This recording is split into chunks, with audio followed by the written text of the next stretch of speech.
4월 강의 우리 이론 완성반 4월 강의가 시작됐습니다. 3월 강의가 좀 늦게 끝나서 좀 4월 강의 하는데도 준비 기간이 거의 없다시피 뭐 하게 되는데요. 뭐 어차피 인강으로 우리 공부하시는 선생님들한테는 뭐 언제 들을지가 기약이 없으니까 뭐 큰 차이가 없을 텐데 우리 꾸준히 이렇게 따라오시는 선생님들은 좀 텀이 짧다 생각하실 거예요. 그 보충 강의가 끼는 바람에. 어쨌든 어 마지막 이제 4월이니까요. 우리 5주에 걸쳐서 그러니까 교과교육론을 1부와 2부 교재에서 보시면 알겠지만 1부는 이제 발달 심리학과 도덕 교육론에 관련된 것. 뭐 잘 아시겠지만 뭐 비중이 가장 어떤 양적으로 외울 게 많다고 생각하지만 실제로 공부한 거에 비하면 소득이 있는 파트예요. 공부를 하면 효과가 나타나고 어느 정도 예측한 범위 내에서 문제가 나오기 때문에 공부한 보람이 있다 하는 파트고요. 2부는 이제 교수 학습 방법, 우리가 흔히 수업 모형이라고도 하는 교수 학습 방법하고 교육과정, 그리고 평가. 뭐 여기서도 각 1.5 정도에서 2 정도가 나온다고 보면 결코 만만 1, 뭐 좀 줄여서 4점 나올 때도 있기는 한데 요즘에는 좀 연계시켜가지고 그쵸? 도덕심리학이나 도덕교육론의 이론과 또 어느 학자와 연계시켜서 내는 문제도 있기 때문에 명확하게 나눠지지는 않아서 굳이 나누면 뭐 1점 단위, 뭐 0.5 단위까지도 나눌 수가 있지만 어쨌든 요 교재 한 권을 통해서 커버할 수 있는 게 앞에 1, 2, 3월에 비하면 훨씬 더 좀 확실하다. 그야말로 무슨 원문에 대한 부담? 이것도 상대적으로 적고. 그러니까 4월 한 달 동안에 일단은 용어 싸움이에요, 용어. 우리가 잘 익숙치 않다고 하더라도 익숙하게 만들어 버리는 거예요, 이번 기회에. 누구는 뭐, 누구는 뭐뭐. 이런 게 딱딱딱 떨어져야 돼요. 그래야 가불로 나왔을 때, 아이고, 이게 나왔구나, 이런 게 되는 거죠. 그게 돼야만 이제 그 두 번째 훈련은 5, 6월에 할 거예요. 5, 6월에 우리 이제 기출을 보면서 이런 식으로 문제가 나오겠구나. 근데 이제 한편으로 교과교육론이 매우 낯선 분들도 있을 거예요. 이걸 배워볼 기회가 거의 없었던 분들도 있고, 뭐 사범대 윤리교육과라고 해도 이게 균형 있게 교육과정을 잘, 그러니까 이 뭐죠 도덕심리학을 배울 만한 완벽하게 갖춰진 또 그런 학과들이 요즘에 많지가 않아서 아마 듬성듬성 중요한 얘기는 다 알고는 있지만 이렇게 우리 학원에서 하는 만큼 이렇게 폭넓고 시험을 위해서 여러분만큼 열심히 파고든 시간이 그렇게 많지는 않을 거예요, 학교에서. 아무래도 전체적인 뭐 그림은 알고 계시겠지만 그래서 똑같은 출발선이라고 보면 그리고 이미 좀 알고 있는 분이라 하더라도 이번 한 달 동안에 그냥 올인해서 한 달 5주 동안에 집중해놔서 교과교육론의 용어만큼은 내가 확실하게 기억해 놓고 어느 정도 암기까지 해놔서 5, 6월부터는 서술하는 훈련 쪽으로 가겠다라고 생각하시면 돼요. 그러면 이제 우리가 시작하는 것은 역시 이제 우리 발달 이론 그리고 그 의미 또 어떤 인물들이 주요 그리고 어떠한 경향들을 가지고 있었는지 이제 서론이 좀 필요해서 인간 발달 이론의 역사와 도덕성이라는 의미를 한번 우리가 살펴볼게요. 발달이라는 것의 개념은 아주 뭐 간단하죠. 우리가 살면서 일생 동안 일어나는 모든 변화, 좀 긍정적인 변화를 그동안에는 특히 이제 시기적으로 보면 발달은 아동 청소년기 여러분 다 경험해 보셨잖아요. 막 그 저항감, 내 안의 저항감 막 충돌하잖아요. 우리가 인지 비평형이라고 하는데 생각한 거와 다르고 내 마음하고 다르고 그러면서 우리가 좀 달라지잖아요. 달라지는 거죠. 발달이라는 건 좋든 싫든 변화하는 거예요. 그렇죠? 예전에는 긍정적 변화, 발달이라는 이름 자체가 가지고 있는 좀 좋아진다, 성장 그런 개념이었다면 최근에는 부정적 변화도 포함하는 것이다. 모든 변화의 양상을 발달이라고 한다는 거죠. 그래서 이러한 발달의 연구는 주로 이제 심리학의 영역이라고만 이제 생각했고, 이제 철학 쪽에서는 그것을 이제 개념화 시키는데 철학에서 많이 도움을 준다 생각을 했죠. 중심은 어쨌든 심리학 중심의 철학이라고 했는데, 최근에는 보다 과학의 영역으로 이게 옮겨가고 있는 거죠. 인류학, 신경과학, 생물학, 이렇게 우리가 직접 경험 과학으로 산출해낼 수 있는, 계량화할 수 있는 것들, 이런 것들이 이 발달 연구에서 중심이 되면서 학제 간 연구가 활발하게 이루어지고 있다. 그래서 최근에 우리 뭐 최신 이론이라고 해서 뭐 하이트나 나바에즈 같은 시험에 이제 더 많이 나오는 인물들일수록 이 학제 간 연구를 잘하는 사람들이죠. 다른 사람의 연구를 아주 잘 자기 걸로 통합하는 방식의 연구들이 각광을 받는 거예요. 그래서 모든 발달이라는 것은 어떠한 맥락이나 환경 안에서 일어나기 때문에 반드시 맥락적인 특성을 살펴봐야 한다. 그래서 인간 발달과 관련돼서 대체로 우리가 따져보고 중요시 초점이 돼서 실제로 우리 시험 문제를 보더라도 이런 것과 관련된 문제들이 주로 양산되고 있는 거죠. 그래서 인간이 능동적이냐 수동적이냐, 발달하는 데서 자기가 알아서 크냐, 흔히 말해서 어떠한 것에 영향을 받고 반드시 무언가에 의해서 도움을 받거나 자극을 받아야 하느냐, 그 다음에 타고난 본성의 자연적인 결과이냐 아니면 그야말로 환경 요소들에 의해서 길러지는 거냐, 같은 얘기죠. 스스로 만들어지거나 또는 일정한 시기, 나이가 먹으면, 흔히 말해 나이가 먹으면 자연스럽게 오는 것이냐, 아니면 상황에 따라서 만들어지는 정말 정형화돼 가는 그런 과정이냐. 세 번째는 양적이고 연속적이냐, 그야말로 커지는 거냐. 뭐 알아가는 게 많아져서, 그 아는 게 많아지니까 자연스럽게 그것에 의해서 우리도 따라서 생각의 크기도 커지고 그 판단의 크기도 커지는 거냐, 아니면 질적으로 그때그때 어떤 과업을 성취하거나 무언가에 의해서 자극받아서 발전도 했다가 쇠퇴도 했다가 이런 것, 퇴행이라고 하죠. 그런 것이 거치는 불연속적인 과정이냐. 대체로 주류의 인지발달론 계열들은 뭔가 법칙적이고, 그렇죠?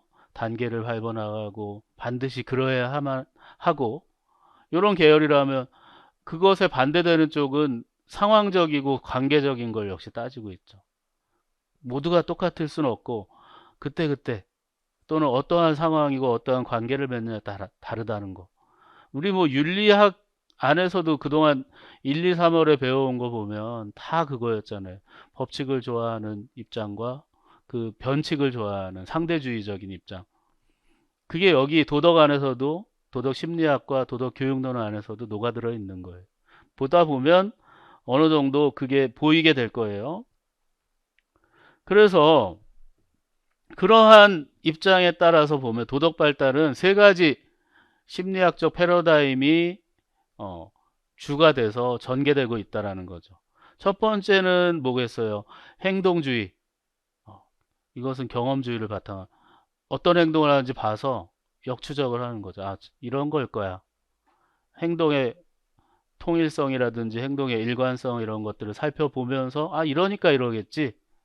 성숙주의는 점점 성장해 가면서 뭐 육체적 성장과 정신적 성장이 서로 맞물려 가면서 하나의 우리의 발달을 스스로 구성해 나가는 거죠. 이렇게 그 시기에 맞는 과업을 달성하고 만들어 간다. 세 번째는 환경적인 요소, 이 유기체적인 요소의 역할을 같이 보면서 인간의 본성과 양육의 중요성을 함께 강조하는 것. 그래서 이 성숙주의와 구성주의 같은 유기체적 관점, 그리고 경험주의적 이런 관점들이 막 엉켜서 어느 하나로 얘기하기 어렵다라는 게 최근에 이제 경향이 되는 거죠. 그리고 통합이라는 얘기가 쉽게 나오고, 이 통합이라는 학자가 나올 때마다 우리는 암기할 게 많아지는 거죠. 이 사람은 뭐 때문에 통합이다. 근데 결국에는 다 기존에 해왔던 이론들의 장점들을 취하려고 하는 거고 부족한 부분을 채우려고 하는 거죠. 그래서 먼저 이제 행동주의적 패러다임, 행동주의적 이제 우리 스키너나 왓슨 같은 그래서 행위에 초점을 두고요. 학습이죠, 학습. 뭘 배우느냐, 뭘 배워서 어떤 행동을 하느냐에 따라서 우리가 발달한다.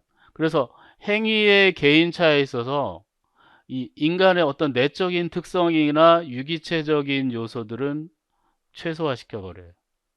그야말로 관찰, 경험 가능한 것들을 통해서만 파악하려고 하죠.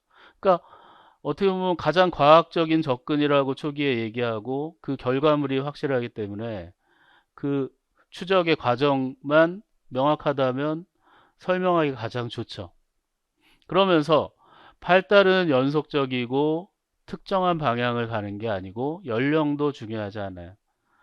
결국 어떠한 것을 제대로 학습해내느냐, 어떠한 환경에서 이게 이제 중요한 거죠. 그래서 발달 단계라는 정형화된 틀은 자료 수집 좋아하는 이론가들이 어, 만들어낸 거예요. 봐, 멋있지? 정형화됐어. 이렇게 된 거야. 딱딱딱 떨어지지. 그러니까 이론가들은 인지발달론 계열 학자들은 이 재미에 연구한다 이거죠. 틀 만드는 재미에. 근데 우리는 틀이 아니야. 그 상황과 환경에서 어떠한 것을 배우는지를 제대로 경험을 통해서 관찰해야 되는. 그게 핵심이 되는 거죠. 그 다음에 이제 성숙주의. 자라면서 커가면서 그 나이엔 그럴 수밖에 없어요 이거죠. 그 나이엔 그럴 수밖에 없어요. 프로이트, 노저스, 에릭슨이죠. 환경적 요소가 반드시 개인의 발달에 직접적인 것이 아니라 매우 제한된 의미로 쓰여야 된다는 거예요.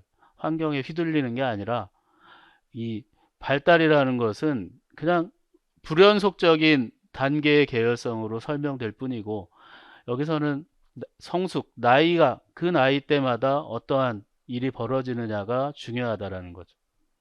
근데 이때 이제 제 나이에 그거를 제대로 못해 나가거나 제대로 안 되면은 문제가 생기는 거죠. 그러니까 그게 이제 신경증이 될 수도 있고 심각하면 그런 문제들을 다루고 있고요. 우리가 가장 많이 이제 시험에 등장하고 가장 현대에서 주류가 되는 게 구성주의죠. 구성주의라는 말 그 자체가 뭐예요? 알아서 좀 만들어 간다. 자율성을 깔고 있는 거죠. 구성한다라는 건 개인이 환경을 영향도 받지만 환경도 바꿀 수도 있는 능동성을 갖는 거예요. 상호작용한다라는 거죠. 그래서 발달이라는 것은 상호작용하면서 역동적으로 평형 상태를 균형 맞춰가는 거죠.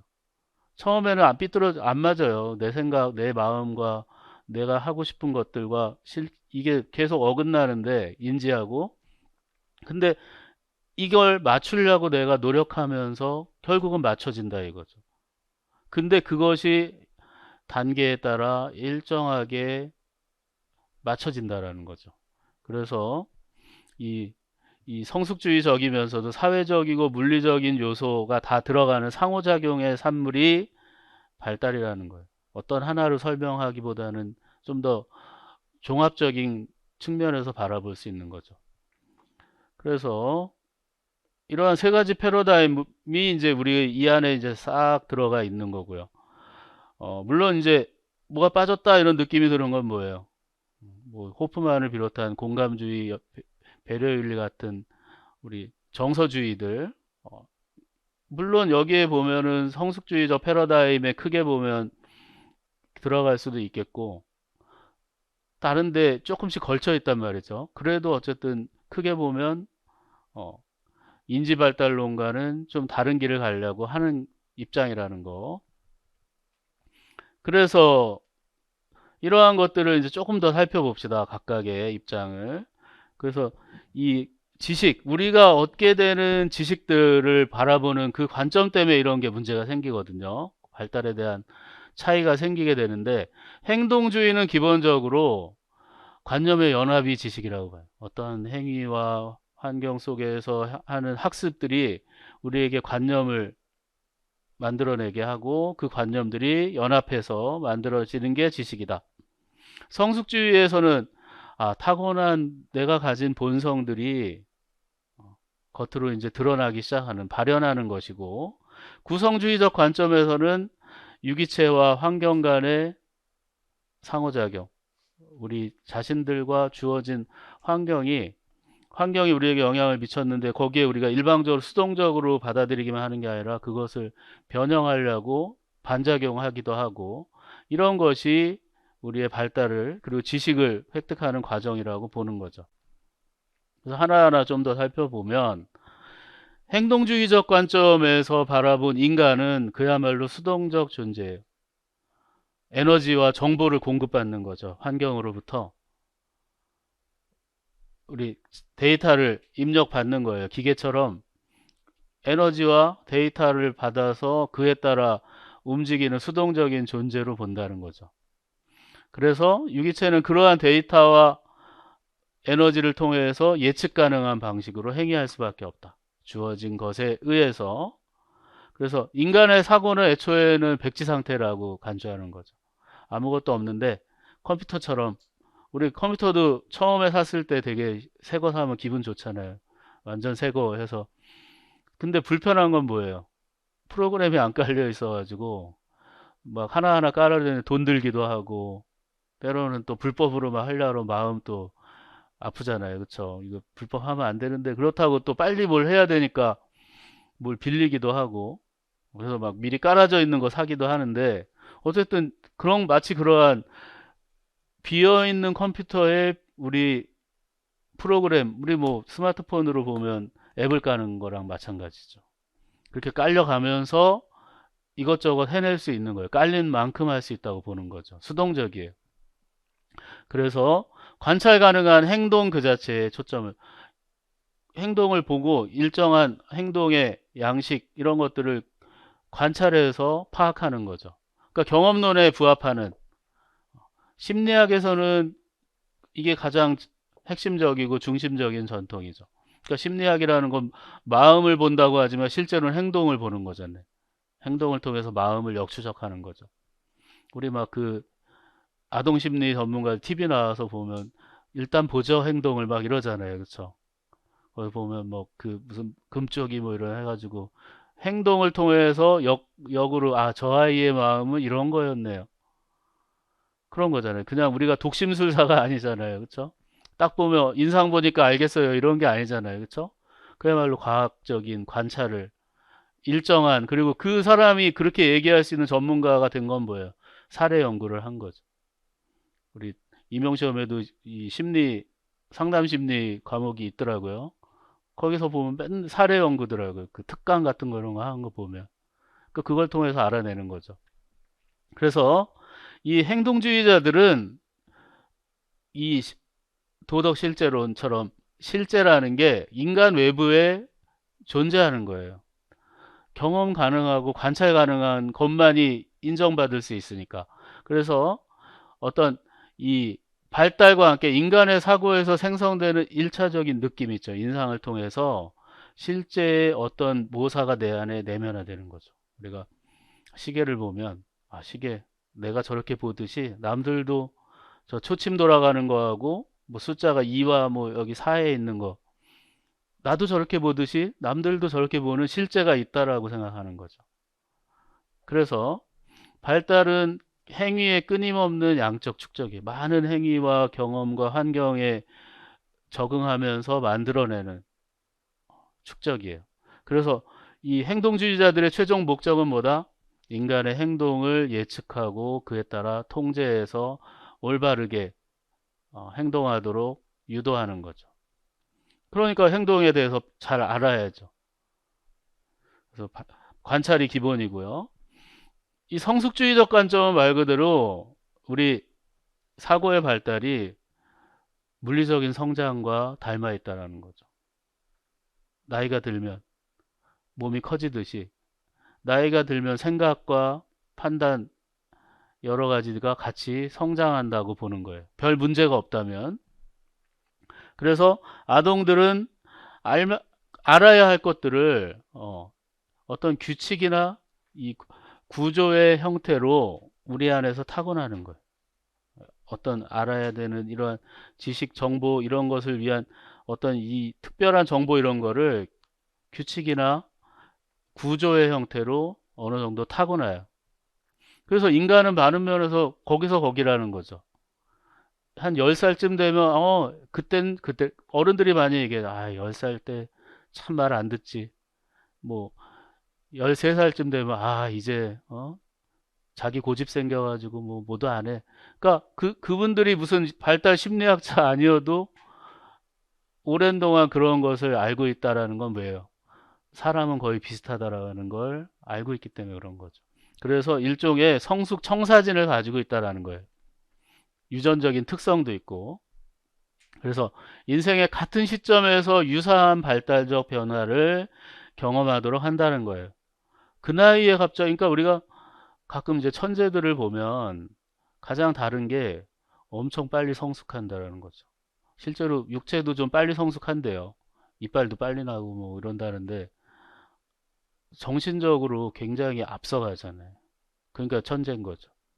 공부만 뭐 머리만 좋은 게 아니라 그거에 따라 뭐 지식을 많이 얻어서 뭐 행동주의는 그렇게 얘기하겠죠. 양적 축적이 되니까 그거에 따라서 뭐 하겠지만 천재들은 그게 뭔가 남다른 거죠. 보통의 일반 성숙청사진을 넘어서는 게 많은 거죠.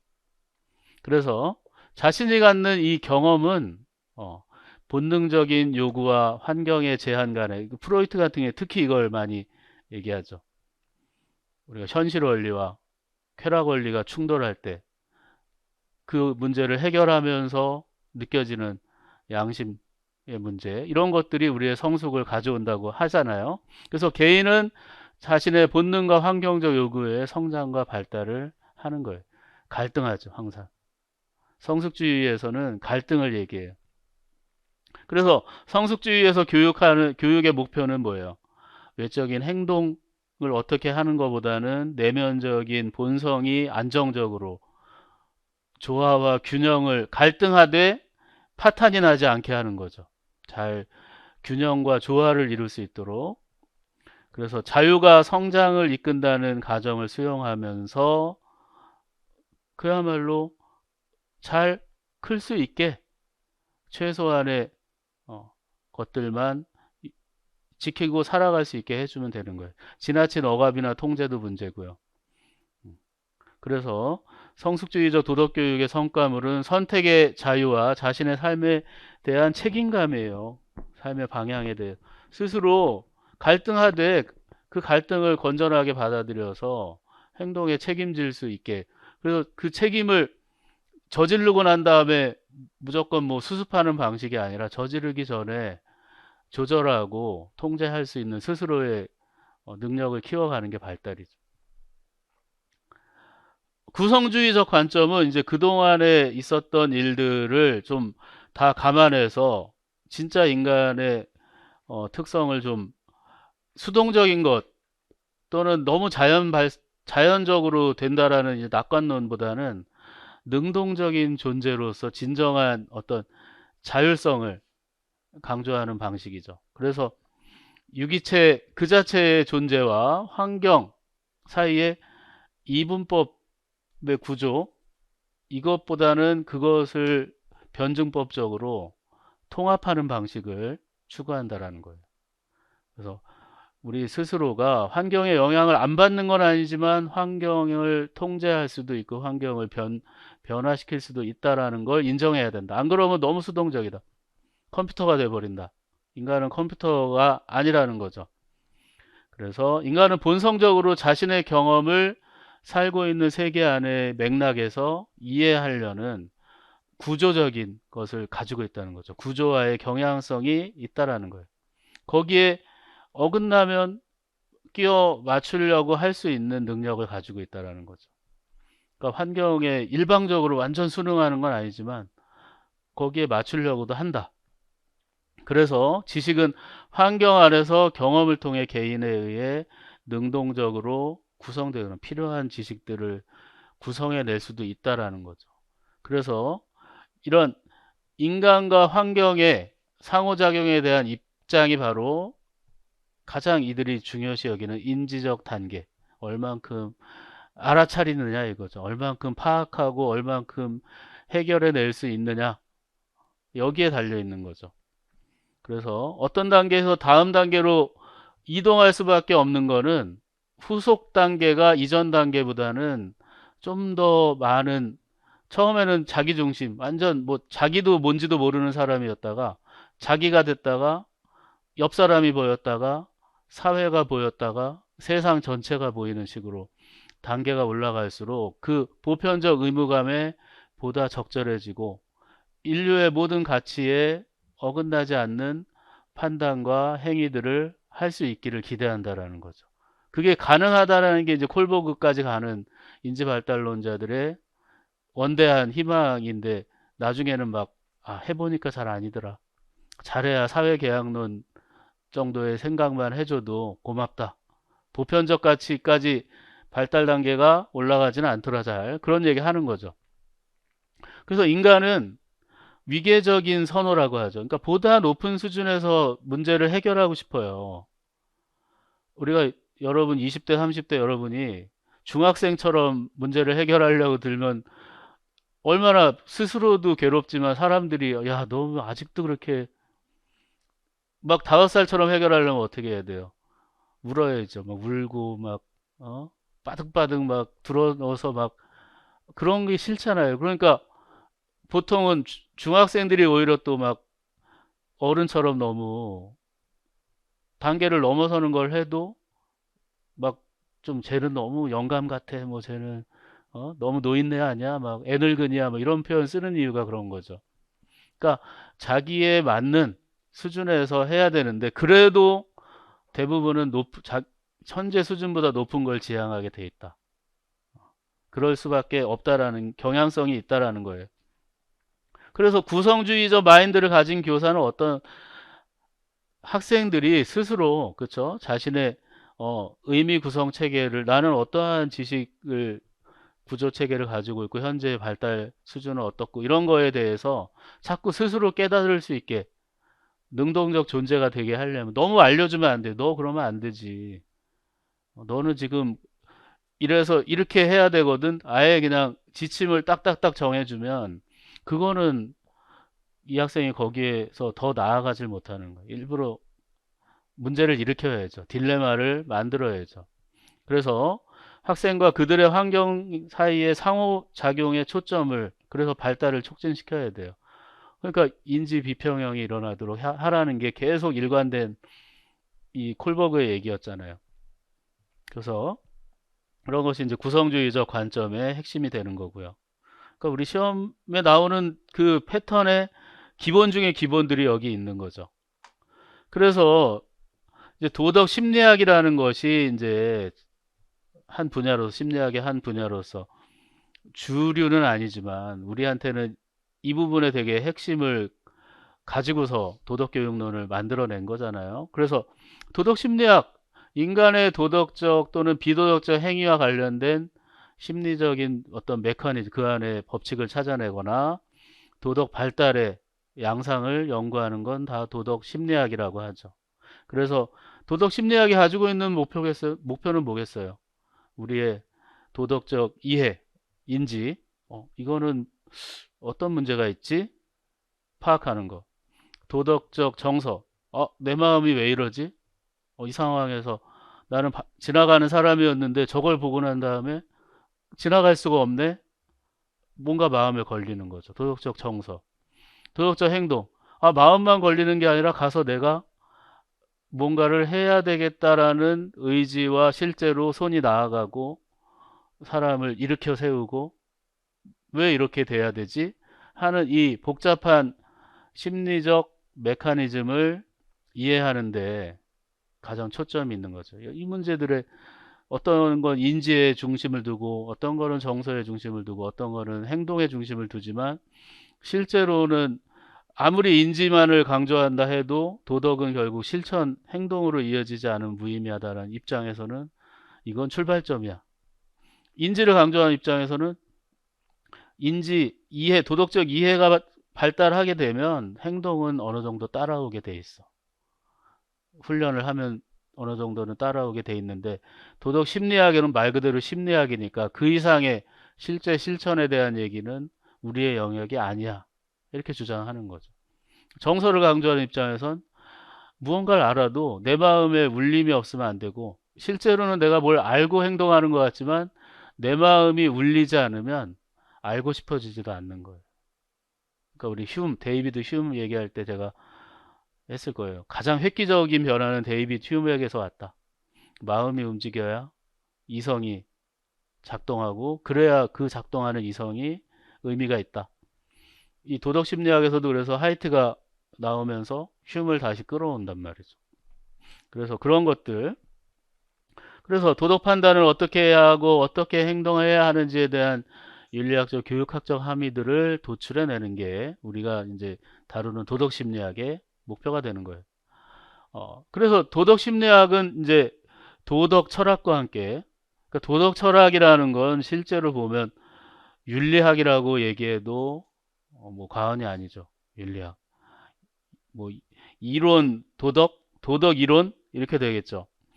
도덕 교육의 핵심 배경 학문이 돼요. 도덕 철학자들은 어떻게 살아야 하는지에 대한 타당한 관점을 얘기하고 그러한 이유에 대해서 해명하죠. 그러니까 인지발달론자들이 대체로 도덕 철학자인 셈이에요. 역시 윤리학 쪽에 가까운 사람들이죠. 이론적으로. 근데 도덕 심리학자는 거기에 반드시 삶과 행동에 대한 경험적 사실까지 같이 탐색을 해줘야 심리학이라는 과학적 요소가 결합되는 거죠. 그렇지 않으면 도덕 철학자가 되는 거예요. 근데 도덕 교육자, 여러분들이 되는 도덕 교육자, 도덕 전문가가 되잖아요, 여러분들은. 그런 사람들은 어떤 사람들이에요? 이거를 다 종합하는 사람들이죠. 그래서 이것을 교육적으로 실제 현장에서 실천할 수 있는 최선의 길을 탐색하고 실제로 가르치는 사람들이죠. 그래서 도덕 교육자가 있고 그 사이에 도덕 교육 이론가들이 있었잖아요.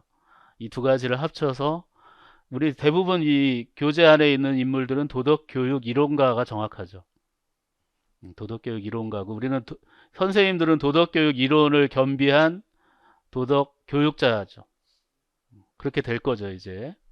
그래서 이런 것들이 이제 구분될 수 있는 거고요. 그 다음에 이제 우리가 아주 많이 다루게 될 용어, 도덕성. 그러니까 도덕이란 말도 사실 도덕이 뭐예요? 이렇게 물어보면 이렇게 딱 아마 면접에서 여러 2차 시험 볼 때 도덕이 뭐고 도덕성이 뭡니까? 이렇게 물어보면 멍해질 수도 있어요. 그렇죠? 왜냐하면 너무, 아니 도덕을 어떻게 설명해 우리가? 노자로 설명할까요? 뭐 도덕을 설명할 수 있는 방식은 여러 가지가 있죠. 근데 도덕이라는 거는 모르진 않아요. 그렇죠? 왜냐하면 우리가 살아가면서 하는 행위 중에 인간이 할 수 있고 인간이 해야만 하는 것들이라는 이미지는 도덕에 우리가 딱 가지고 있어요. 근데 도덕성이라고 얘기를 할 때, 그쵸? 이 도덕 심리학은 도덕에서 끝나면 도덕 이론가, 그쵸? 도덕 철학자들이 좋아할 말인데, 도덕성이라고 얘기하면 이미 이제 이게 도덕 심리학의 영역으로 확 넘어오게 되는 거죠. 그래서 도덕성을 어떻게 정의할 거냐. 그래서 정의를 내린 방식에 따라 다 경향이 달라지는 거죠. 그래서 도덕성은 옳고 그름에 대한 본질적인 가정, 우리 행위의 옳고 그름, 또 선함과 악함, 이런 것들을 바로 도덕성의 핵심적인 질문이 되는 거죠. 도덕은 그건 물어보잖아요. 맨날 뭐가 옳은 행위고 뭐가 그른 행위고 뭐가 진짜고 뭐가 가짜고, 항상 그런 것이잖아요. 오래전부터 격렬한 논쟁이 되고, 자기들끼리 격렬했죠. 뭐 실제로 보면 격렬한지 어쩐지 잘 몰라요. 도덕성은 글자 그대로 풀이하면 도덕을 실천할 수 있는 성향이죠. 경향성이죠. 성향. 도덕을 도덕적으로 행위할 수 있는, 그러니까 도덕이라는 걸 정의 내리지 않고서는 사실 힘든 거죠. 그래서 콜버그가 그런 거에 대한 엄밀한 정의도 안 내리고 도덕성을 논하는 사람들이 이미 헤매게 생겼다 얘기하고 있죠. 정확하게 도덕의 영역과 도덕이 뭔지를. 그래서 가정을, 그 가정이 무슨 의미예요? 나는 이런 게 도덕이라고 생각해, 이런 거죠.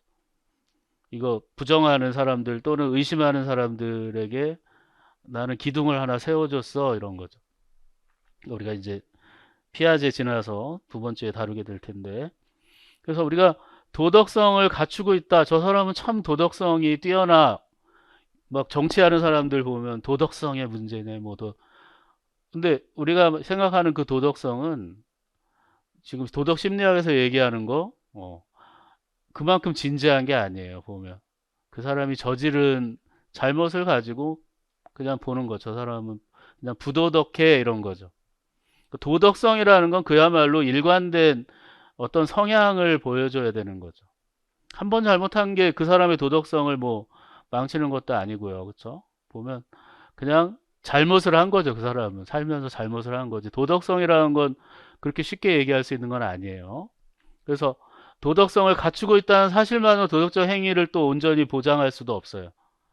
그 도덕 성향을 어떻게 정의 내리는, 판단을 잘하는 거. 난 도덕적 판단을 잘해. 인지발달론 계열이라면 그렇다게 해도 문제는 뭐예요? 의지가 약하면 도덕적인 행위를 못하는 경우도 많잖아요. 판단은 잘해놓고 그것을 도덕적 동기화 시키지 못하는 경우도 있죠. 근데 나는 돈도 좋아해. 그 도덕적인 걸 하려도 돈 때문에 안 해. 그러니까 이런 문제들이 생기잖아요. 도덕성이라는 건 쉬운 문제가 아니죠. 그래서 때로는 도덕성을 이렇게 표현하죠. 사회의 대인관계적이고 어떤 정신 내부 기제에 의해 지배되는 자발적인 활동이어야 한다. 좀 더 구체적이고 포괄적인 설명도 가능하죠. 그냥 성향이라고만 하기에는 도덕성은 좀 약할 수도 있어요. 그래서 행동, 사고, 정서가, 사고가 필연적으로 서로 엉켜 있어야 돼요. 상호작용해야 되죠. 안다고 다 되는 거 아니고요. 감정이 울컥한다 그래서 감정이 울컥했는데 너무 정보나 지식이 없으면 엉뚱한 행동을 또 할 수도 있어요. 그러니까 흔히 말해서 욱해서 하는 행동, 난 옳다고 생각했는데 해보니까 막 전혀 아닌 것들이 많죠. 오판하는 경우도 있고. 그러니까 우리 나바에즈 선생님은 항상 그래서 직관과 숙고 사이에서 싸움이 있어야 된다 그러죠. 동등한 파트너로. 친구지만 실제로는 반대도 해야 되잖아요. 그렇죠? 내가 직관이 나서려고 해도 야 잠깐만 이런 거잖아요. 도덕성에 대한 거. 그래서 이 도덕 심리학 이론, 도덕 심리 이론가들, 그쵸? 도덕성의 핵심으로 각각 다른 측면의 인간의 기능을 말할 수밖에 없는 거죠. 정신분석적 계열들, 우리 뭐 또 여성주의나 호프만 이런 사람들은 정서, 감정이 우선이지. 도덕성의 핵심은 마음이 울컥하지 않으면 그거는 도덕성을 얘기할 출발이 안 된다 이거죠.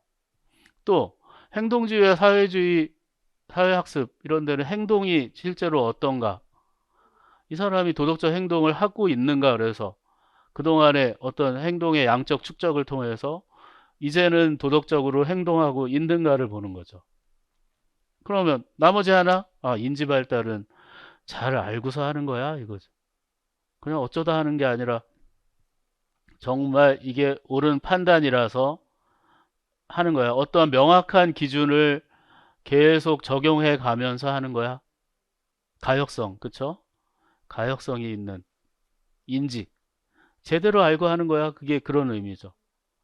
그 나이 때 제대로 또는 이전 발달 단계보다 좀 더 나은 판단을 하고 있는 거야. 이것만 따지고 있는 거죠. 그래서 그런 걸 하고 있어. 잘하고 있구나. 판단 잘했으면 너는 이제 하기만 하면 돼. 일일이 행동 하나 내가 다 설명할까? 내용은 안 보죠. 형식만 갖추면 되는 거예요. 인지 구조의 형식이 올바로 잡혀 있는가. 그래서 이러한 정서, 행동, 사고라는 어떻게 보면 인위적인 3분법이 우리 안에 들어있어요.